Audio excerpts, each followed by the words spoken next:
Audio.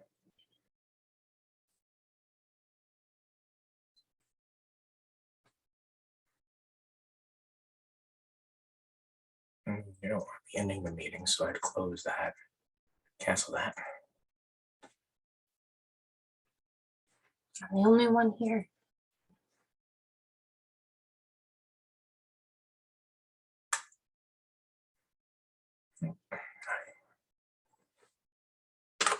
Should I leave you on now? Okay, you're all good. Yeah, I think so. I might consider going to the gym while I'm doing this. Okay. Got 3 minutes. Should I stay and be creepy? I mean, you can stay and be creepy. I appreciate you helping me set it up. Oh. Hi, Ak. All right, we got 3 minutes. Maybe I should open up the chat. Oh, now I gotta figure out how to do that. Down at the bottom. There we go. There we go. You might want to give people a little bit of time after 7. It's like give till 7:10 or something. You can have some chatting run up before. Okay. People might be finishing dinner or just getting home from work. He says he agrees with you. This microphone's picking that up. That's good. They're making dinner. Okay. Well, I hope it's not just you and me. This is I had a nightmare a few weeks ago that I'd be doing this and only one person would show up, and it'd be terribly awkward for me. The last meeting we had about, I think it was 19 people. So hopefully get a couple more people show up in the next minute or two.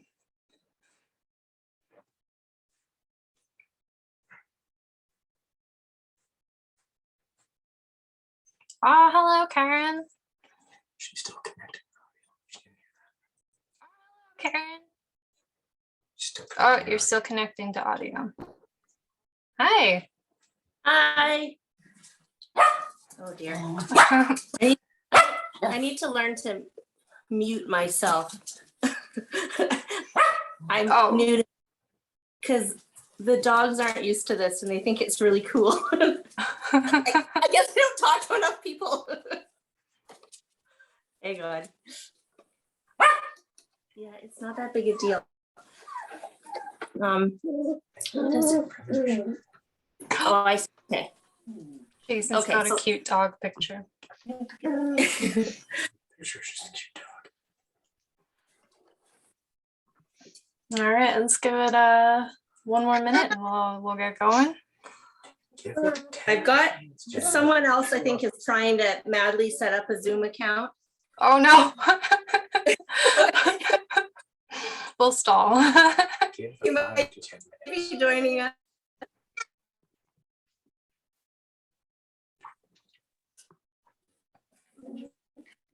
I must admit, I didn't without doing a Zoom call until this. I have to apologize. The computer I'm on is getting up in age. It's starting to be slow sometimes. So if I start breaking up, just tell me. See if I can close some things in the background here.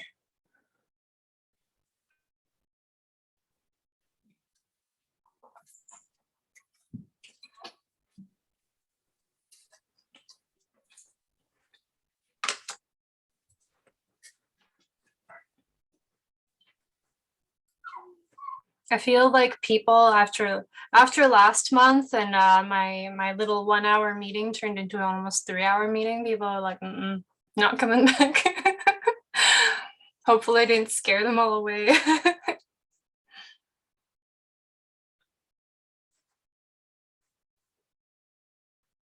How do I change my view so I can have text on the side and you guys on the left?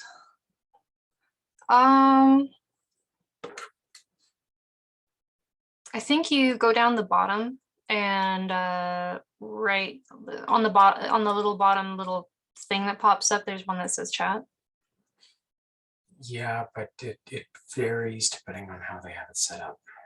Oh, my husband says it varies depending on how you have it set up. The easiest way is to start with the chat box open and the screen not at full screen, He and says then make it full screen after. he says make it not full screen Then open up and the chat. then open the chat and then And make then it make it full full screen again.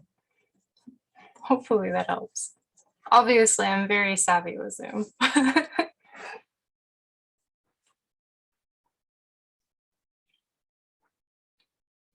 All right, we're A few minutes, Jenny. give it a few more. My husband It's only says give it a 7:02. few People more are still showing up. minutes. All right, all right. That one person said, "Give me 5." Read the chat. Oh, yes, I will read the chat. Thank you, Todd. So, how was your guys' Christmas and New Year's? Did you do anything fun? I did absolutely nothing. No, it was another COVID Christmas. I think we had plans and then everyone got sick. So yeah, not a lot. Yeah, here too. My husband's best friend he's gotten COVID twice now, and literally so he was gonna go visit his family in the States for Christmas, and for the I think 72-hour PCR test that he had to do, Oh no. it was completely asymptomatic, but it came back positive. So he had to his entire holiday was ruined. I've heard so many horror stories of people getting stuck in the US, or well, maybe that's not a horror story, or stuck in Hawaii for an extra 10 days because they couldn't get PCR tests, which actually sounds kind of awesome. Yeah, I mean, like, if I'm gonna be stuck somewhere, Hawaii ain't that bad. Yeah, that's not so bad. I feel like your job can only be so mad. I mean, it's out of your control. You're gonna have to give me 10 more days of holiday. Sorry. Yeah, there's really nothing they can say. Yeah, maybe that is what we should have done. Go somewhere warm. Just don't get stuck in, I don't know, Winnipeg or somewhere. Oh, yeah, that would be terrible. No offense to Winnipeg, just not in the winter. I feel like Winnipeg understands, though. I mean, I'm from Edmonton, and I understand the pain that people feel when they have to come and visit up there. Yeah. Yeah, poor Winnipeggers. All right, well, it's Go ahead and start. He's gonna try, and I guess he's just gotten home, so he's gonna try and join in at some point. okay. So don't wait on him. All right, well, we got a few people. That's good. We're all right. Let's get going. I've created a lovely PowerPoint for us. I mostly tried to focus on things that most people don't know, that are a little more nuanced, and because I think that we all grow plants in our home. Most people are somewhat, hi Carolyn. Most people know how to grow plants in their home. I'm assuming that we've all got that down. We've all got a spider plant that hasn't died in a little while, or a sad ficus in the corner. It's doing okay. We're going to talk about some of the more specific to trees stuff that takes a little while to learn. Maybe you've had to read it in a book. Maybe you've had to actually take a bonsai class to learn about this stuff. So let's get straight into it. I'll share my screen. Share the screen. PowerPoint. Share. From the beginning.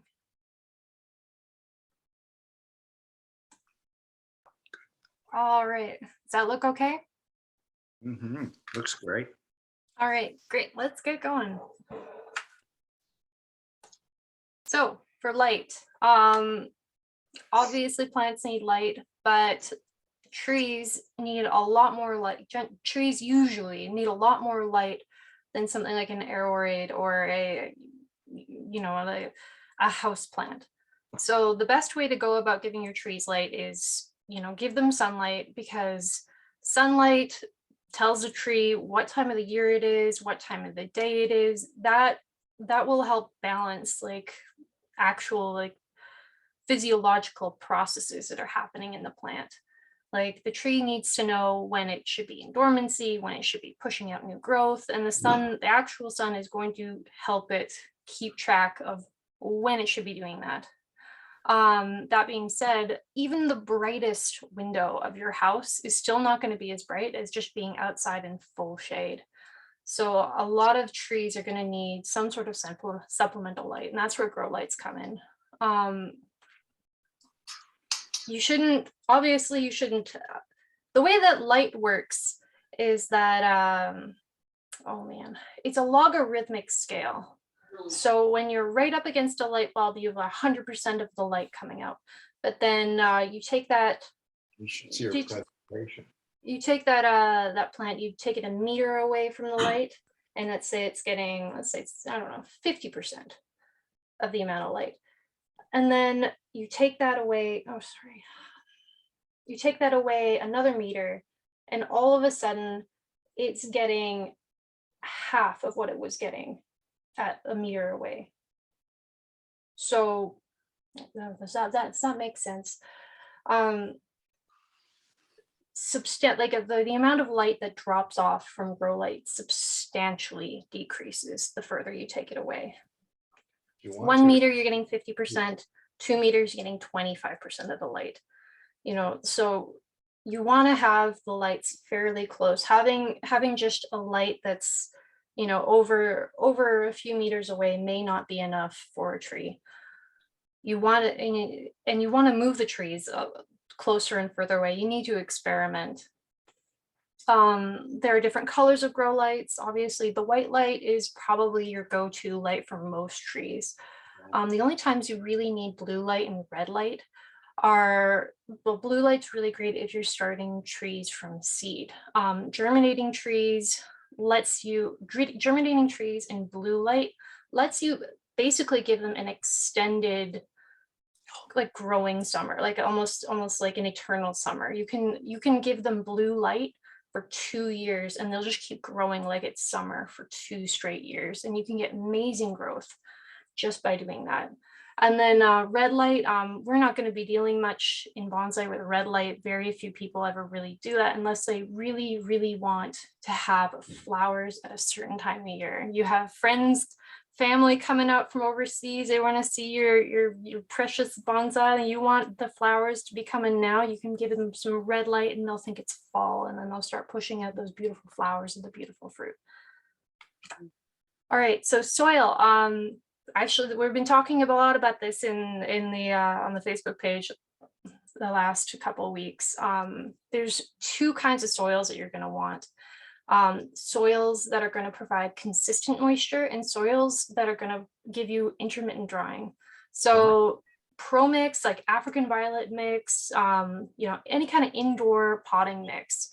It's designed for houseplants and aeroids. It's designed to get really, really wet and then dry out. And that's great for a lot of different trees. Ficus loves that. However, something like Sarissa with really fine, delicate roots is gonna die if you dry out the soil. And it needs to be consistently moist. Now, a lot of our really, really cool bonsai are gonna fall into that category, that they're gonna need that consistent moisture. So ProMix is absolutely not going to be very great for you. I mean, you can do it, but you're playing a dangerous game. I've killed a lot of very beautiful trees by trying to plant them in ProMix and then them drying out, and then the tree dries out with it. Now, when I try to do indoor trees, I almost always just do the same mixture of akadama, pumice, and lava rock that I would do outside. That akadama, it really keeps that moisture, and it gives it, the nice thing about the akadama is clay and it just absorbs the water. So it's always wet, but because they're granules, the root has the option of touching the granule, going into the granule, but the area around the granule is dry. It's getting water and air at the exact same time consistently. You try to do that with Pro Mix, it's just waterlogged. It just becomes this huge risk for pathogens and root rot. And I've had terrible experience trying to grow these more water loving trees in Pro Mix. I have a diagram here. This is another thing that really gets overlooked in bonsai. The reason that we use stuff like akadama, pumice, and lava rock is actually partly because of the shape of the granules. They're round, they're kibbled. When you look at something like turfus has these hard, like straight, flat edges. And what ends up happening in trees that you plant in turfus or something else with a flat edge in it is eventually they all start to like kind of wiggle together and compact in a way that doesn't allow that air to get in between the particles. And you see on the far right one, there's almost no room for air in there. And it's fine, you're gonna have some spots, but you can see on the left of that one cylinder, it's hard packed, it's compacted over there, and it's gonna give you really, really poor and uneven root growth in your trees. But the nice thing about those ones is that they do stay wet a long time because there's no room for air. So the water does stay there. Now that's great for staying wet, but unfortunately it's also another risk for things like root rot. All right, water. So feeding your trees water is difficult if you happen to, depending on where you live. I'm in Calgary, and our water in the winter gets very, very hard. The pH, I've tested that pH and I've seen it go up as high as 8.5 before. It's ridiculously high pH. And when that happens, you have to do something. You can't just be giving this hard water. It'll calcify on the roots. It hurts the bioavailability of certain nutrients. So two things that people add are humic acid and pH down. Humic acid has been a bit difficult to find in Calgary, at least the last little while. And humic acid, it's great. It comes in this just big bag. It's like $25, and it comes in this kind of like almost like a granular form. You just kind of throw it in the water and dissolve it, and it's great for preventing diseases. It's a natural form of acid. It's great. But pH down is a aluminium salt. So it's wonderful, but eventually if you're using it over and over and over again, you start to get aluminium salt buildup, which can harm some trees don't care at all, but some trees get a little picky about that.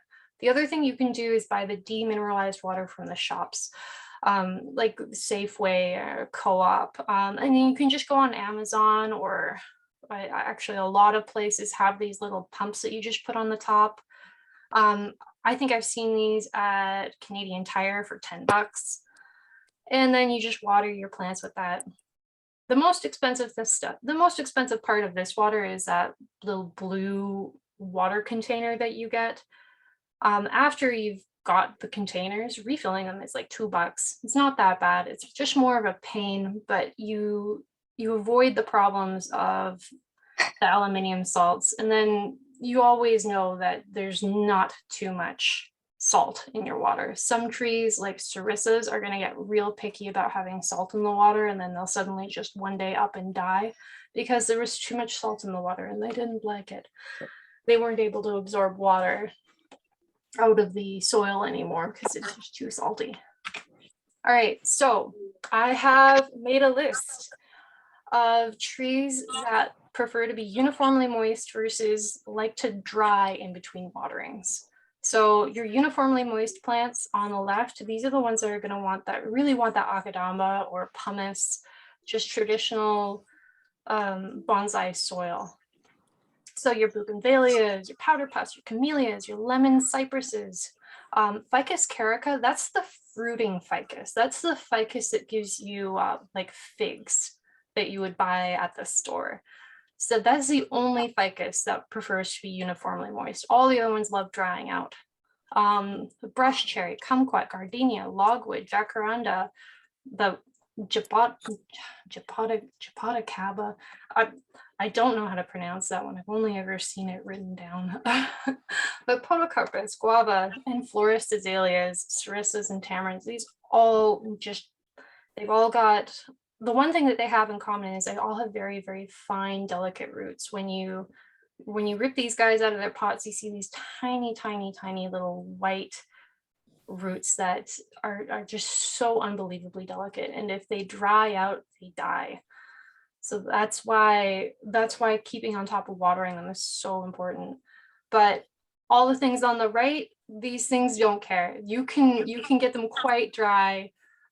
You can almost get them like dry, and then can still be brought back. So that's your adeniums, your jades, and your elephant bushes, all your other ficuses, your evergreen ash, which is very rare in Canada, crepe myrtles, olive trees, your mastic trees. The mastic tree is actually just the pistachio tree, also hard to find. Pomegranates are everywhere this summer. Love drying out in between waterings. Rosemaries, your sweet plums, your umbrella trees, and your Chinese elms. All of those are perfect. Pro mix is ideal for these trees. All right, for humidity, the best way to tell if a tree, you're at a greenhouse, you're looking at trees, the ones with thick leaves are going to be able to tolerate low humidity a lot better than ones with thin leaves. I think a great example of this is cerissas. The traditional cerissa with the long, kind of very, very thin leaves, they need to be in a little greenhouse.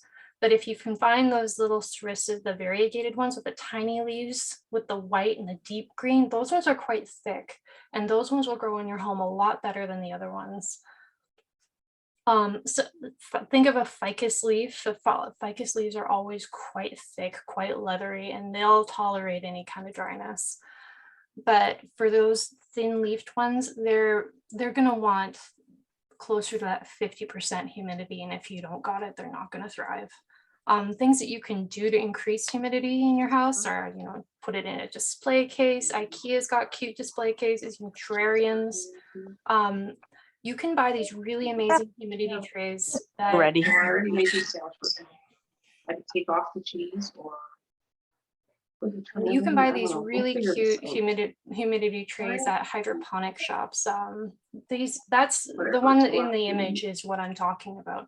And it's basically just like almost like a boot mat with these little inserts that you just fill it with tap water and you leave the trees on it. They work really great. Here in Calgary, you can buy them at I think I've seen them at oh man, I'm drawing a blank. The hydroponic shop that's over by Golden Acres has had these in the past. All right, and then for humidifiers, they're not all made equally. There's the mist humidifiers that send out this little plume of humidity, and those ones are great. They get out humidity really fast, but they run dry quite quickly. I find for my plants, I prefer to have the evaporative ones where it's just like this bowl of water and it spins it around. They're terribly noisy, but they don't evaporate the water as quickly, and they'll last almost a week sometimes in my house without having to change it. Whereas a little plume of vapor ones will often only last maybe about a day.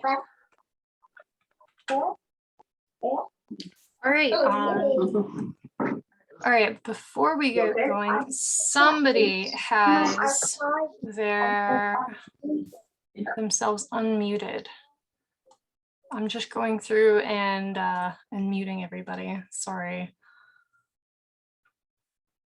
All right. So temperature.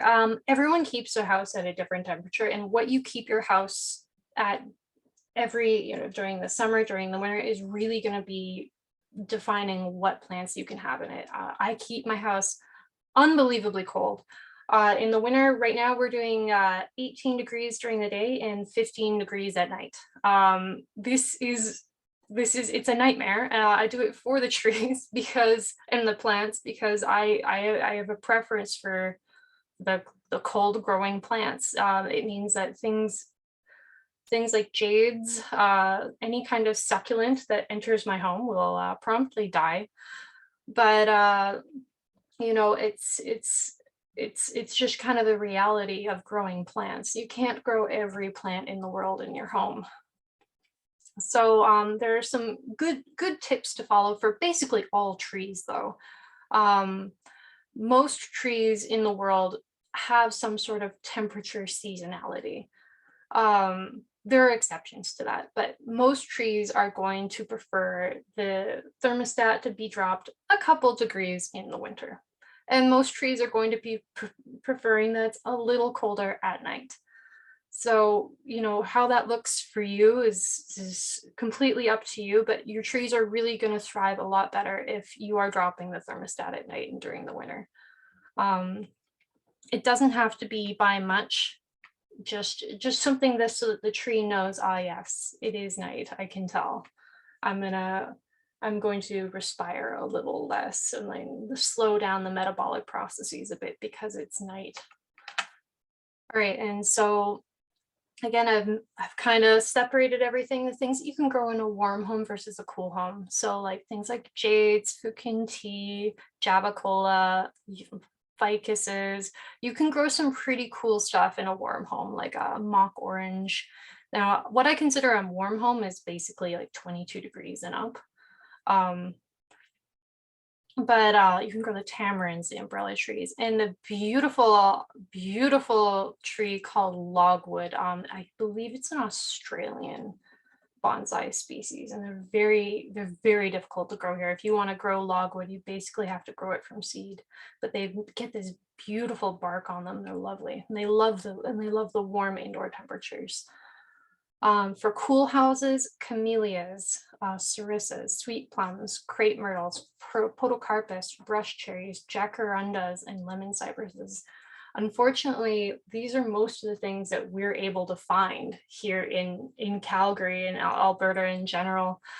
These are the things that are being sold to us, and you need like I grow a bunch of these indoors, and you know, I'm dropping my temperatures in the winter down to 15 degrees, and I don't think very many other people would enjoy that. So unless you really want to get in that cycle where all of a sudden you're dropping your temperatures really low, I would suggest staying away from these, especially the lemon cypress, because the lemon cypress does like it quite cold.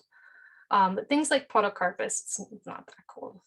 You don't need to keep that cold for a podocarpus.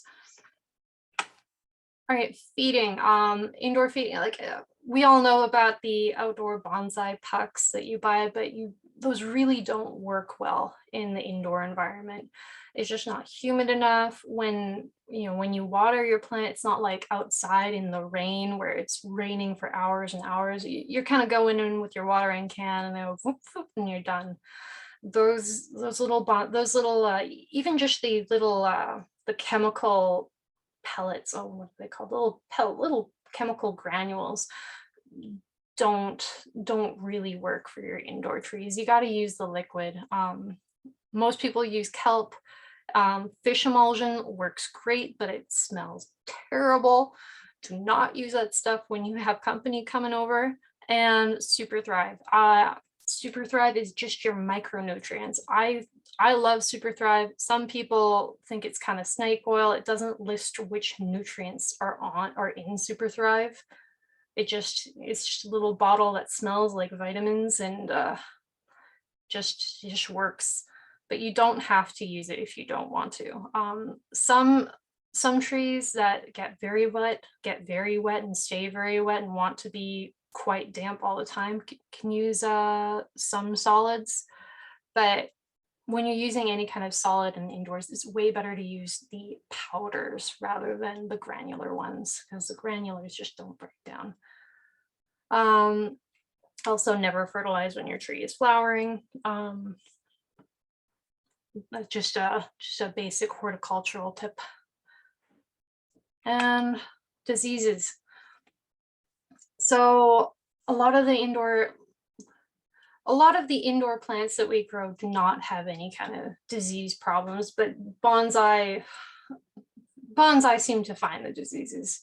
You know, you'll be disease free on all of your plants for years, and the second you bring bonsai into your home, all of a sudden there's an outbreak of mildews. The powdery mildew and the downy mildew are the most common that I get. That's the white on the tops of the leaves, or the powdery one is. Often that's from you're misting the tree too much, it's too close to the humidifier, or you need to give it better air circulation. You'll get powdery mildew on something that is in a terrarium mostly. The downy mildew is that gray stuff on the bottom of the leaves. Again, if it's too much humidity problem, or a problem from being in a terrarium for too long. You can do something about it. You can spray it with a mixture of baking soda and horticultural oil. Gets rid of it pretty quickly. Sooty mold, that's that black, like fluffy little mold that you get when you have aphids. Usually if you start seeing little black sooty spots, it means that there are aphids on your plant. Chlorosis is something that you see on trees quite a bit. Often chlorosis is a little harder to get rid of because you have to find out why you have it. It can be just, hey, you haven't been fertilizing enough, or it could also be something like the pH in your soil is wrong, causing some sort of fun nutrient to be deficient, causing chlorosis. And again, we won't get too deep into that. And then root rot is something you're mostly just going to see from overwatering or over fertilizing, and that's the bane of our existence here. The pests, these are what I think are the best things to get rid of different pests. So for aphids, the best way to get rid of aphids is to physically wash them off. They're weak little insects, but they're quite large. So things like insecticidal soap don't really do anything. We kind of just crawl out of it. But the pyrethrum spray works very well. You can also buy lacewing larvae. Now this only kind of just keeps them in check. This won't eliminate them completely, but it will stop just a mild infection from becoming a full-on outbreak. Scales, the best way is just to remove them with tweezers. You can also physically swab them with rubbing alcohol, but as long as you're getting in there and physically touching them, I think you might as well just take them off. Spider mites, best thing I found is insecticidal soap. And a lot of people buy predatory mites. I see a lot of people in the houseplant community using predatory mites. But again, mites all they're doing is keeping a infection from becoming a full-on outbreak. They're still going to be there. They're still going to be harming the trees. I highly recommend the insecticidal soap. Whiteflies are really annoying. You spray them and they just fly away. You can buy those little yellow sticky strips and they just fly onto this. They fly onto the sticky strip. I guess they're attracted to the color yellow and they just fly on and they die there. And it's a good way to get rid of them because whiteflies can be very difficult. Mealybugs, the best thing is that pyrethrum spray. And again, you can swab them with rubbing alcohol or physically remove them with tweezers. And thrips, you can buy most insecticidal sprays will work for thrips. And then there's also a product called Thrip-X, which I'm not very familiar with. All right, and for when you have mini bonsai, like the really tiny ones in very, very tiny pots, I think most people have had the heartbreak of buying a absolutely adorable little tiny bonsai in a little itty bitty 2-inch pot, and you take it home and you're watering it and it's looking amazing and you're trying to figure out what kind of pot you put it in, and then you leave it for 2 days and then you come back and it's dried to a crisp. One way that you can get around that is literally just have a big tray full of either damp soil or I use I just use wet lava rock and I just plop them in the lava rock. And I just keep them there. I use lava rock just because it looks nice. But what ends up happening though is you get the roots growing down through the little hole at the bottom of the pot and into the lava rocks. So you do have to stay on top with pruning the roots coming out of the bottom, and you get drainage issues because the roots block the drainage. But it does prevent it from dying. So it's trading one problem for another problem, but it does keep I've had very good success with doing this. The other thing you can do is use a humidity dome. Again, hydroponic shops are a great place to buy humidity domes. They sell them for like $5. And they have the little vents at the top, but just make sure you're airing it out every once in a while. Otherwise, yeah, you're prone to that mildew. All right. And that's it.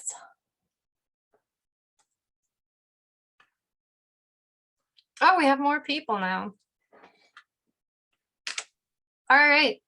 So any questions? I've gone through and I've muted most people. So unmute yourself and feel free to ask or post it in the chat. And I don't want to mislead people. I am not an indoor bonsai expert. I grow almost exclusively outdoor bonsai.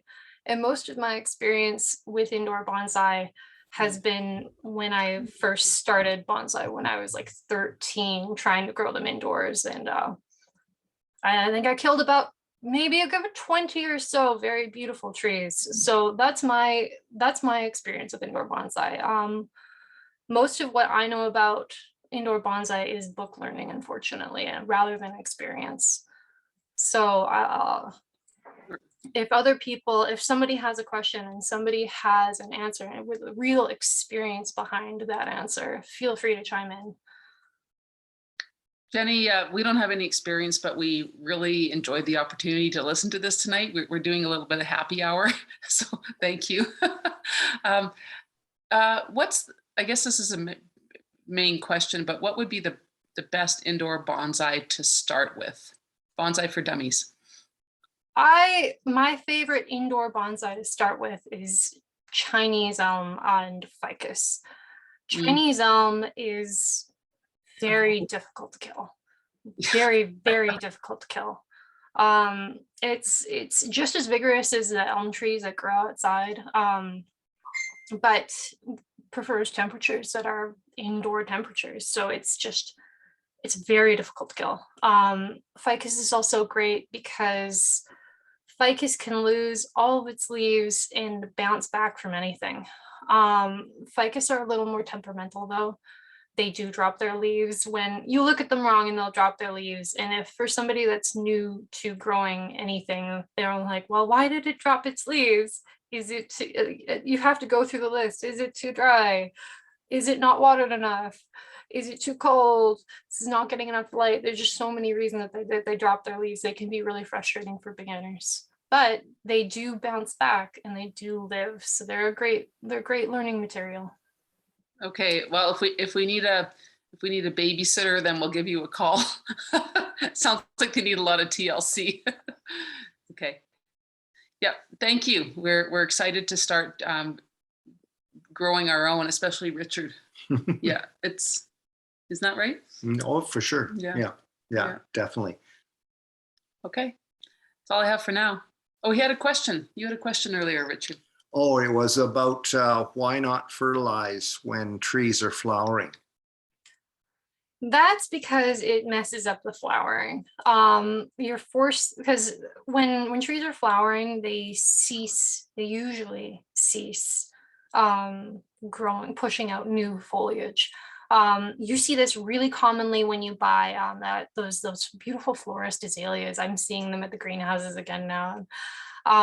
You'll notice that if you do fertilize them, when you buy them, they have a lot of flowers that are ready to bloom or blooming. And if you fertilize them, all of a sudden, all of those new buds just kind of shrivel up into these little brown things. And instead, all of that energy goes into shoots. Oops, Okay. yeah. Okay, thank you. Oh, no worries. Does anyone else have any questions? Do you have any tips on trying to keep those little 2-inch pot trees alive? Because those seem to be the most popular size of trees to kill for me. Oh, yeah. Those are a night. I've killed a few of those too. Oh, the worst. They're the worst. But yeah, I take them and I shove them in. I just have this IKEA boot mat that is filled with the lava rock. And like it's nothing special. It's just that the black lava rock, and I fill it with water and I plunk it on top of that, and it stays wet, and it's actually wet enough, and I have a quite thick layer, and it's moist enough that the roots from those trees will actually grow into the lava rock. I used to do it with like actual soil. I used to have just, like a big tray of garden soil, but I found that getting the tree out to actually root prune it from that was very difficult, because that more fibrous soil, the roots really kind of just tack on, and they really attach. So pulling this little tree, this little tiny delicate tree, away from all these roots and to get its scissors in there can really damage it. So now I use the lava rock. But yeah, I'm sorry to hear about your snow bush. Yeah, Amanda, it was you that had the snow bush, right? That just recently went belly up. Yep. Oh yeah, I'm sorry to hear that. Those are so beautiful too. That's a shame. Jenny, you just mentioned lava grip. Where were you able to find lava grip around here? Oh, Canadian Tire. Buy most of my bonsai stuff from Canadian Tire recently. Also, you can also find it if it's the winter. You can sometimes find it just gas stations. If it's the summer, and I need lava rock, I actually drive out to like very quiet Canadian Tire. I drive out to the one in Okotoks, and I ask them to go into the back for me to get the lava grip, because they don't it's something that they sell every winter. So when summer comes up, they just throw it in the back into storage rather than putting it on sale or anything. So they have it all year round. It's just being very nice and asking somebody to go get it for you. Which, I mean, sometimes they have time to do it, sometimes they don't. But if you show up at a quiet time in an obscure hour, sometimes somebody will be willing to go in the back and grab it. I tried looking for that, and I've only seen it once, and I think it was at Home Depot. Then it was $20 for a small jar or a small plastic container of it. So Yeah, I've good noticed to know. it's gone up recently. I bought a couple this year. I don't pay attention to how much it costs, or at least I haven't in the past. But this year, when I bought a bunch, I was really surprised. I'm like, wow, $50 did not take me very far. Apparently, that's just going to be the way it is for the next year. It's due to the shipping container shortage. I'm told that if you want to buy pumice or akadama right now, or any kind of imported bonsai soil, to get it now, because we're going to be having shortages again this spring, just like last year. It's not going to be as bad as it was in previous years during COVID. I know akadama, like the whole world was out of akadama last year. This year, you'll still be able to get it, but you're going to be buying it from China. It's going to be very expensive to ship from China, and a lot of the local places are going to be out. So, grab your soil now, or whatever you use.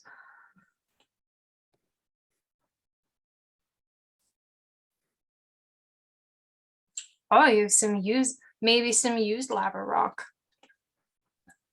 I actually, it's not particularly cheap, but I've been able to get it on Amazon, and it's pretty good quality, the Akadama, for small batches. And they seem to not be out of stock there.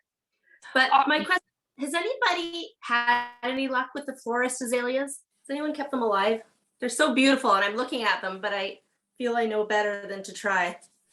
I have two florist azaleas that I've had for one that I've had for about 5 years, and I bought another one this spring. They're so pretty.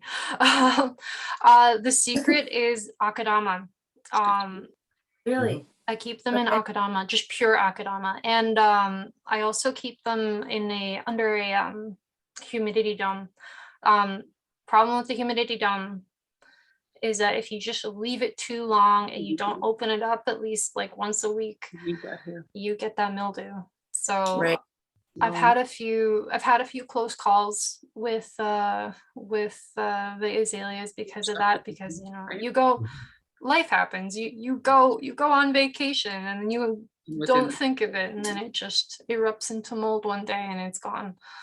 But yeah, I highly recommend something like Akadama for the florist azaleas. Okay. It keeps it nice and moist. So So there is a good substitute for Akadama. It doesn't work very well indoors though. The best Akadama substitute that I found was pine bark. The big bags of, it's called terrarium soil from the pet store. And it's just shredded pine bark, and it's great. It holds on to moisture really well. The reason that Akadama is kind of like the soil in bonsai is because roots can grow into the particle, not just around the particle. Whereas something like pumice, a root can't grow into a piece of pumice. A root can't grow into lava rock. It has to grow around it, and it can latch on, but it will never go through it. So anything that is a piece of something that a root can grow into is going to be a great substitute for Akadama. So that pine bark mulch, a lot of decomposed mulches are going to be your friend. I know that's actually how I got into the Bonsai Society, is the Akadama shortage. And I was like, oh, I'm gonna have to meet other people that do this and ask them what they're using. And a lot of people, especially up north, were just going out into the forest and grabbing very mulchy soil. Like, this looks mulchy, this will work. And mountain mulch, I think mountain mulch would be okay. The struggle with keeping it indoors is, again, because when it rains or you're watering outside, you tend to water it, just, the rain will fall on it for like an hour or, even a full day, and it really soaks into mulch. The mulch will stay very moist for you. But indoors, when you've got your little watering can, you just kind of like chintzy little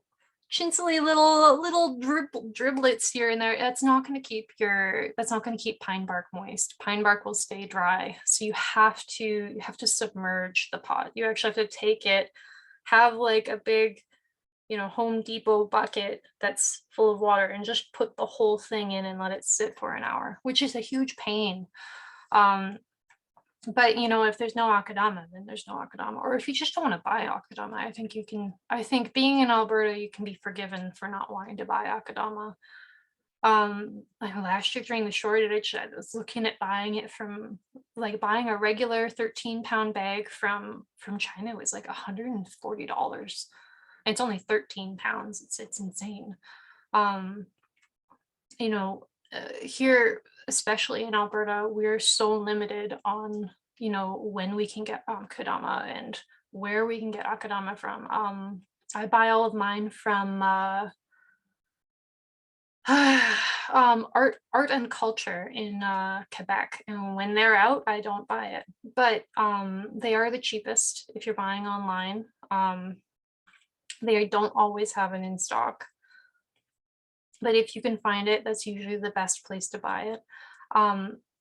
and again, you're buying large bags of big 13 pounds, and not everyone needs that amount. I'm actually thinking about maybe this year, because I think I have maybe like 5 or 6 bags.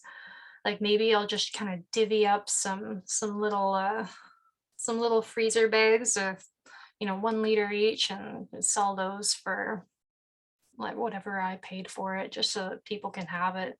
Because if you only need like a liter of akadama, it's insane. Just in shipping alone makes it, shipping is like $40 for a large amount of akadama, and if you only need a liter, like it's not feasible. So akadama substitutes, other akadama substitutes exist. I tried out, there's something called black ball earth. In Japanese they call akadama red ball earth. There's something called black ball earth, and it's used in not hydroponics, it's used in fish tanks. You can get it at Pisces Pets, and it's unbelievably expensive. It makes akadama look cheap. I think I bought this tiny little bag, and I think it cost me like $60. It was not that much. I bought it, and I've been using it on a few things, and nothing really seems to like it. It's a little harder, I think, than the regular akadama, but you can buy it in smaller bags and smaller quantities. It is more expensive though, but it might be worth checking out. It's if you've got a tree and you need akadama right now, or something that's like akadama, that's something that can be used indoors. I know you covered this in your presentation, but using turfus, I know Nigel Sanders' YouTube, has a recipe where he uses turfus with other stuff that kind of breaks down or adds to the flatness, so it kind of absorbs it more. I'm guessing. I'm just wondering if anyone's had any success with that method at all. I haven't tried it. Oh, well, okay. So turfus has its uses because it does tend to settle, and then each flat surface touches, and then there's no more air. If you have it in a really shallow container, turfus can be just fine, because then there's just not much to compact. So shallow containers, turfus is okay. But it is hard, so the roots aren't growing into the turfus, they're growing around it. I use a lot of turfus now. I actually started using it for my seedling trays, because it's a very thin layer, very thin amount, doesn't compact that much. And I grow all my limber pines in it. I'm not bonsai related. The province used to have a project called the Limber Pine Project, and because limber pines are critically endangered, they're going to be completely gone in 40 years from now. So, and that's because of an invasive white pine rust that is just coming through and killing all of them. They're going to be gone in our lifetime. So the province had a program where they were taking seeds of trees that were resistant to this rust, and then growing them and then planting them back in the wild. With COVID, there's no money for that anymore. But I feel very strongly about it, so I'm still doing it, just not telling anyone. But yeah, so for seedling trays, I've had amazing results. Lots and lots of different trees will grow very well just in straight turfus, and it keeps the bottom stays a little more moist, and the top will get a little more dry. Yeah, it works. It works. So turfus definitely has its uses, and if you're adding turfus to something where everything else is round, you have a round surface on a flat surface still has a lot of room for air. But it's when you have a lot of turfus, it's like when it's mostly turfus, that's when you run into compaction problems. You can add small amounts of turfus to almost any bonsai mix and have a great mix.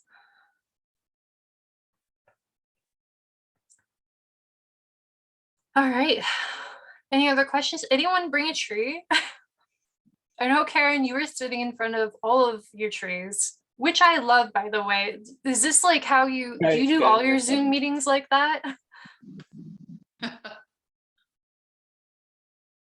Oh, you're on mute. I need to unmute. I said I don't really do Zoom meetings, but this is my couch, so it works. But well, I don't. No, I have a project bonsai. Hang on. Okay. So I bought these ficus just cuttings. They're just rooted cuttings, but I'm gonna try and do one of those fusion bonsais with them. I don't know if anyone's ever tried that before, where you kind of fuse it together and it grows into one in theory. Mhm. So that's my plan, but I have not done it yet. But they look cool on the internet, so I'm gonna try. Oh man, there was a book that was published, like I think in the probably in the 1970s, where a prominent American bonsai artist actually built like this he bought a bunch of chicken wire and he built like this little kind of cone steel cage, and then he took a bunch of little trees. They were maple trees, but you mean you could do it with ficus too. Yeah, Dennis. Sorry, who? I was not looking that way. You were. Oh, okay. Mitch, we can hear you. Sorry. But yeah, Oh, we and they got it. actually We got 'em. fused them all together along this little cage. That chicken. And in 10 years, he had this huge like volcano looking trident maple that really was just like 100 little seedlings all grafted together. So, I mean, that's a possibility. If you're feeling experimental, you can shove something in there and have it grow around it. There's a Make it look guy thicker than way it is. far. Yeah. They're shooting at him. Muted Mitch. Sorry, Mitch. Zoom meetings are fun, aren't they, Jenny? Try. Sorry, it glitched out there. Jenny, do you do a lot of teaching, or is this just for the Bonsai Society, or? I do this just for the Bonsai Society. Getting into like more organizing stuff is I've been doing bonsai for a long time, but getting into organizing and kind of putting these meetings together is this is my COVID hobby. Yeah, no, it was really good. I really enjoyed the slideshow, and we really learned a lot tonight. Looks like we're hungry, so I think we're going to sign off. All right, well, thanks for showing up. Yeah, thank you. See you soon. For sure. See ya. Spring repotting classes. You know what? I think we should have a spring repotting classes. I bought a lot of been buying a lot of things, impulse purchases that need to be repotted, and I think repotting, especially when you're starting with just something you bought at a greenhouse, like just normal greenhouse nursery stock, is kind of scary for people. Like, you know, there's a lot of videos online, but very few of them actually show nursery stock. Actually, I wanted to show you guys this. This was from Home Depot. It still has, it's the Christmas rosemary. I wanted to show how great of a bonsai material rosemary is, but for this in the spring, he's going to get repotted, obviously, and he's going to have like a lot of very, very long roots. And how you deal with something like this, the best way is actually just take a hacksaw and just hacksaw like the bottom half off. And that's very scary for people. I think I remember the first time I did that, and I was terrified, and I dropped the tree and broke it, and it was just a nightmare. But yeah, we should do some repotting classes. It's a good idea. I do want to show, okay, but I do want to show you this. So I love rosemary bonsai. It's something that grows okay here indoors, and it's very underrated. I don't know. My camera's not very good, But the reason it's such a good indoor material is because it gets this amazing bark. So I just bought this at Christmas. It's not a very old tree, but it's got bark like it's got bark like what you'd expect on an ancient tree. In 5 years, you can take this little Home Depot rosemary and have something that looks like it's been growing in your home for maybe like 20, 50 years. They look so old so quickly. They're very, very underrated. And they grow vigorously. They do need a heck of a lot of light. You need a grow light for these ones. This one is directly under the light. Like the light is almost touching the little leaves. And it's still giving me growth that's a little bit leggy. Another nice thing about these guys too is they tell you if they're happy or not with the leaves. So they do the same thing that pine trees do, where if they're getting a little too much water, the leaves will twist. Pines do that too. If you see twisted leaves, it means, or curled and contorted leaves, it means it's getting too much water. So I've been bad to this guy. I watered him too much and he's starting to give me these contorted, twisted leaves. So it doesn't harm him. He's fine. He's just, it's just kind of like, FYI, you're overwatering it. So obviously I noticed that and I stopped overwatering it, but it is a forgiving tree, and I think more people should get into it. Give it a shot. All right. Well, unless anyone has any more questions, I think that's a wrap. Thank you everybody for showing up. I said to Anthony when he came in here, he was the first person in, like, oh my gosh, I hope it's not just you and me. I had a nightmare. This is my nightmare. So I'll post the recording to YouTube, and then I'll put a link on the Facebook page. Also, I've made a very extensive PowerPoint file that has specific details like watering guidelines, fertilizer schedules, pruning and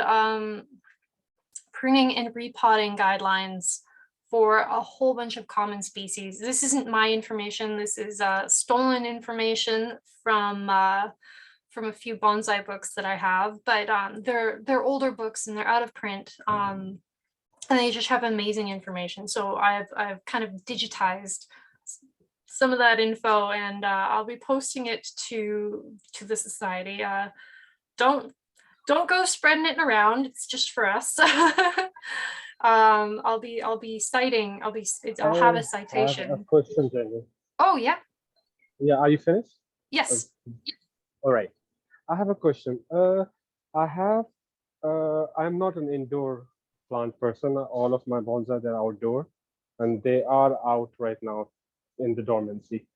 It happens like I have a Zelkova serrata, the Japanese elm. It start budding out because it was inside.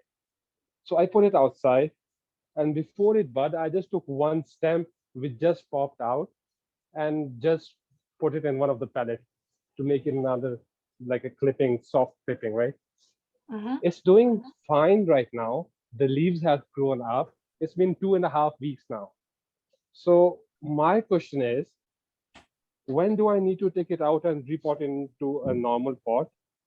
Or the second question is about the light. It has been under the light consistently for the last 2.5 weeks. For how long do I need to keep it under light? That's my second question. So where is it right now? Is it just inside? Yeah, it's inside in my basement, in that humidity tray or something. It's inside that thing. Yeah. Yeah, so actually this is a really common problem this year for a lot of people. I in my class I take the Bonsai U class with Bjorn Bjornholm, and everyone last week was, hey, all of my trees are coming out of dormancy. What do I do? This is happening all over North America. Everyone's trees are coming out right now. I have a whole bunch, actually even my trees in my dormancy room, a whole bunch are coming out of dormancy. I have an ume that's about to push out flowers, and I mean we're still in January. But really all Actually, you can what do, yeah. Yeah, actually, what happened was that I got it delivered and it was in dormancy. I kept it inside. I just slip pot it to a better soil and all that, and kept it inside for a week to get it adjusted before I set it out for the dormancy. So in that particular week's time, that it broke a dormancy. It was starting to break up, but it didn't. So I just put it outside and just take a clipping. Yeah.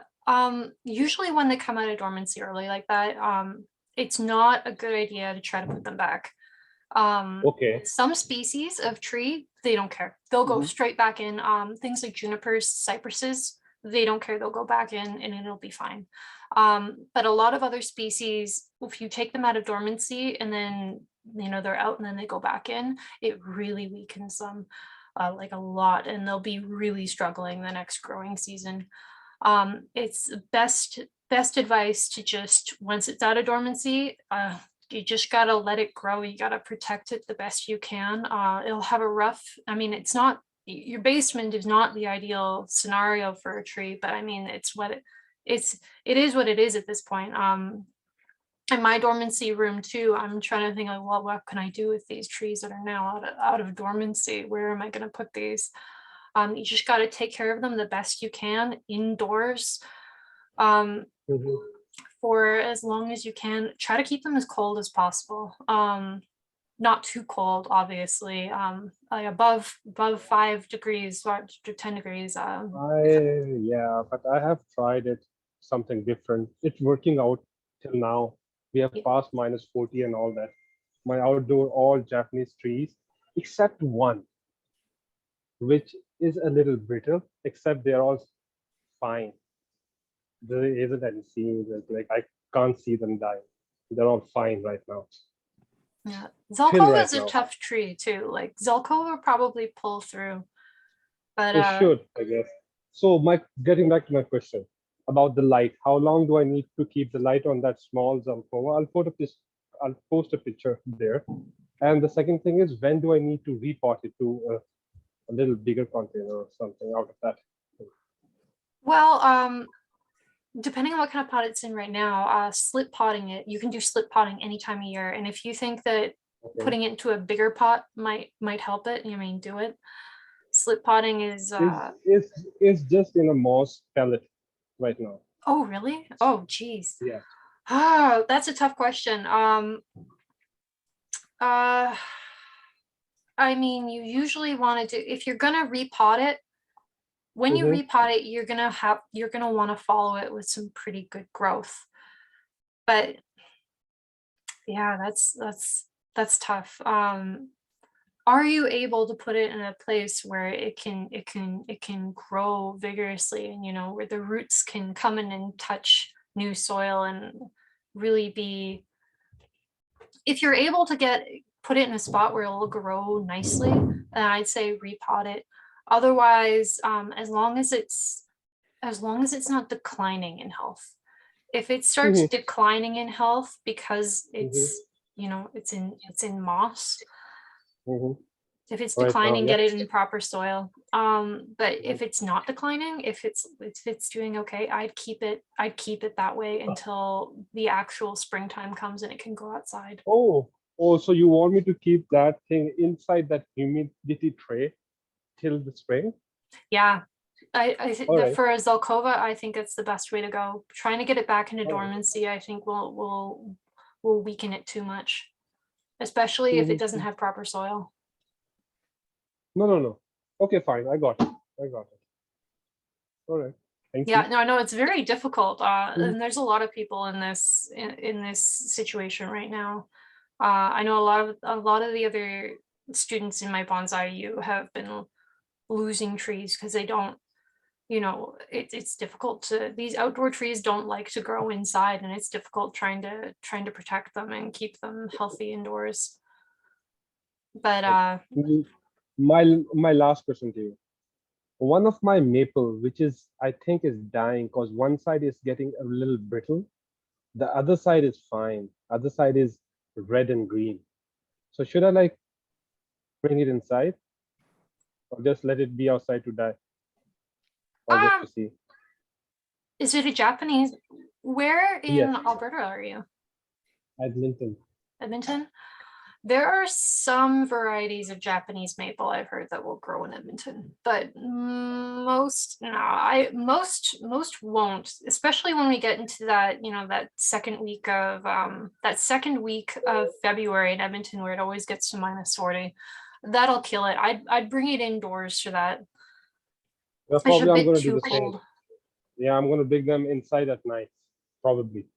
Not in Yeah, the and day. especially for that cold snap week. Yeah, I have basically 2 Japanese maple. They're both fine right now. The third one, 2 are the same. 2 are the same. The third one is, I don't know, dissecting or what. Yeah, that's what it is. What they say.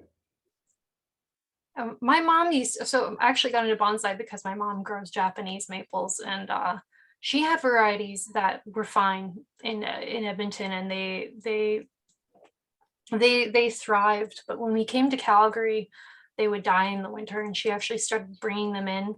And Japanese maples are very forgiving trees when it comes to dormancy. She would just take them in and just stick them in a cold corner in the basement and leave them for months and months. And she'd take them back out and they'd be absolutely fine.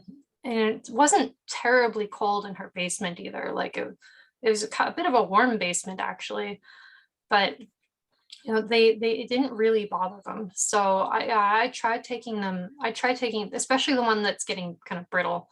Try taking it inside. Just put it somewhere cold and dark. Don't forget to water it, and it should be just fine for the winter. All right. Thank you. Oh, no, no worries. All right. Do we have any more questions? No, we're good. All right. Well, thank you everybody for coming out to our second monthly bonsai Zoom meeting. I hope that you all learned something. It was great to have you all.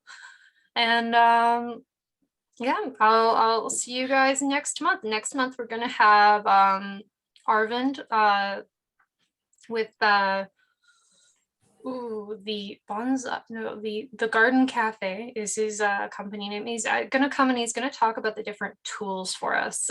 Just all the different, because I know there are lots of different, when you go online and you're looking at tools, there's a lot of different varieties, different angles on the angle cutters, different handle lengths on the scissors. Arvin's going to come and he's going to clear all that stuff up for us and explain what really is the difference and which tools you need for certain jobs and for certain kinds of trees. And sharpening and cleaning, yeah, I'll get him to talk about that too, definitely. All right, so thank you so much, and I'll see you guys on Facebook. All right, see you. Benny.